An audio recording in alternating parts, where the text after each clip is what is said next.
Hey guys, Pastor John here with Corumdale Church. Just want to take a moment to respond to one of the questions we got from the sermon this last Sunday. We looked at the very end of Genesis chapter 9, and we spent some time looking at the fifth commandment, which is to honor your father and your mother. And so some of you were wondering, how do we reconcile the command to honor your father and your mother with what Genesis 2 teaches us, which is that we are to leave our father and our mother and to be joined to our spouse, to our husband or our wife, to create a new family. So which is it? Do we honor our father and mother, or do we leave our father and mother to start something new? And the answer to that is this. We honor our father and our mother by leaving our father and our mother to be joined to a spouse, a believing spouse, to start a new family of our own. Think of it this way. When a mom or a dad has a child, a young child, and that child decides that they want to learn how to ride a bike, okay? So mom and dad may go out and buy like one of those little three-wheeler scooter type things, and they can kind of get used to the way stuff works. And they might graduate to what looks like a more just normal, traditional pedal bike, but that pedal bike will have training wheels on it. And so little kids going to scoot around the driveway, in the garage, maybe in the house, who knows, down at the park. They're scooting around on this bike that has the training wheels on it. And then the day is going to come when the child is ready to venture out and to take those training wheels off. So mom and dad make sure that the helmet's on and the pads are on and all that stuff. And they take those training wheels off. And when that kid hits the road and they figure out how the balance works on that bike, the parents don't go, wait, let's put the training wheels back on.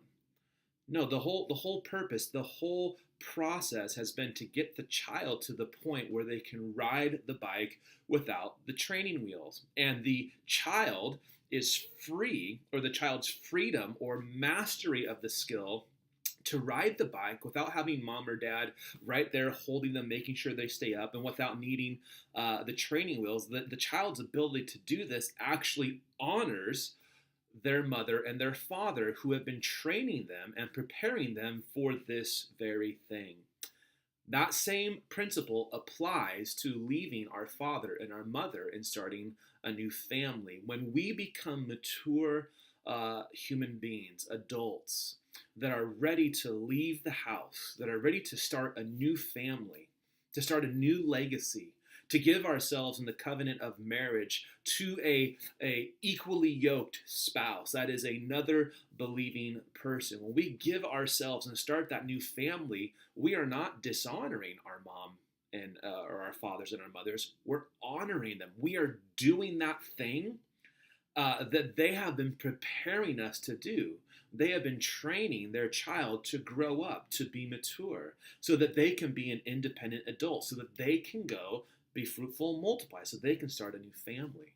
So leaving mom and dad is not something that dishonors mom and dad. It actually honors them. And it's a way of looking back and saying, mom and dad, good job.